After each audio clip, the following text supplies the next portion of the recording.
во 18 часот во спортската сала Јане Сандовски овдека зад мене, лидерот на ВМРО ДПМН Никола Груевски ќе направи отчет на досега реализираните проекти.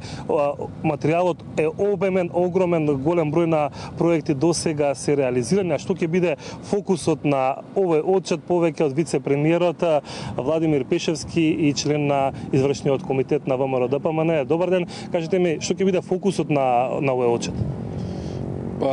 Прво задоволство е да една политичка партија која постигнала резултати да направи отчет пред своите граѓани. Сакаме да потенцираме што е она што во изминатите 9 години ВМРО ДПМН го има направено за Република Македонија. Отчетот, како што кажавте, до сега е најобемен. Тој содржи над 3500 реализирани проекти и она што ќе го соопштиме и пред членовите на партијата, но ќе имаат можности преку веб линкови да следат и граѓаните на Република Македонија, е детален извештај во 9 области за тоа кои се најголемите проекти кои што се реализирани. Форматот малку е видоизменет, министрите и сите оние функционери кои што биле најодговорни и вложиле најголем труд за реализација на овие проекти, секој од нив поединечно ќе реферира, но ќе има еден интерактивен пристап, така да и некои од граѓаните што имале бенефит од проектите ќе посведочат за своето лично искуство.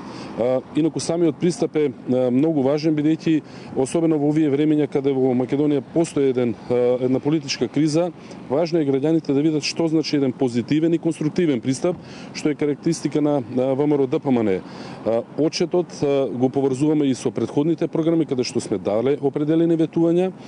Самите граѓани ќе видат дека е реализирано многу повеќе од она што било ветено и еден начин вовет во тоа што ќе биде новата политичка платформа и програма на ВМРО ДПМН за овие избори, кои што парламентарни избори кои што следат и за кои што веруваме дека ќе го добиеме мандатот за следните 4 години.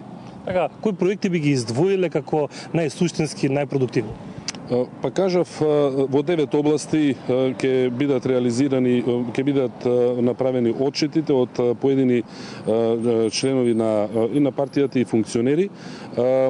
Се разбира, секоја област е подеднакво важна, ниедна нема да биде запоставена. Нормално главниот фокус ќе биде на економијата, на новоотворените работни места, тие се над 150.000 во изминатиот период, на намалување на неработеноста за над 12-13% поени е намалена, големиот број на странски инвестиции, новоотворени места кај нив се навистина импресивни цифрите, 15.000 до сега се директни само во компаниите со кои што директно сме работеле за да дојдат во Македонија.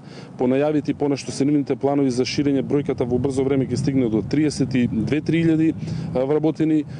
Имаме проекти кои што се реализирани, кои што продолжуваат да се реализираат во делот на иновациите.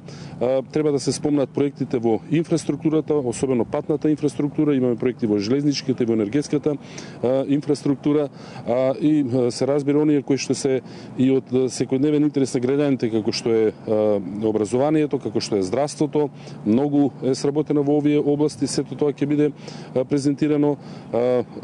Работата со земјоделците, значи не само субвенциите, туку и политиката на давање на земја на земјоделците, сите оние реформи во подобрување и на квалитетот на производите, едноставно подигање на нивото на стандардите во таа област и се разбира на дворешната политика. Значи сите области ќе бидат опфатени и мислам дека оние кои што ќе следат ќе им биде интересно, но повторно ќе кажам, ова е за нас само вовет во она што ќе биде новата програма, која исто така ќе биде најобемна до сега и во која граѓаните ќе препознаат интереси и ќе видат што значи една кредибилна политичка опција која има конструктивен пристап, конкретни проекти, за разлика од некои други политички опции кои што гледаме во изминатиот период се однесуваат прилично деструктивно, ја носат земјата кон криза, но ние ќе се бориме и верувам дека граѓаните ќе го препознаат вистинскиот интерес за себе.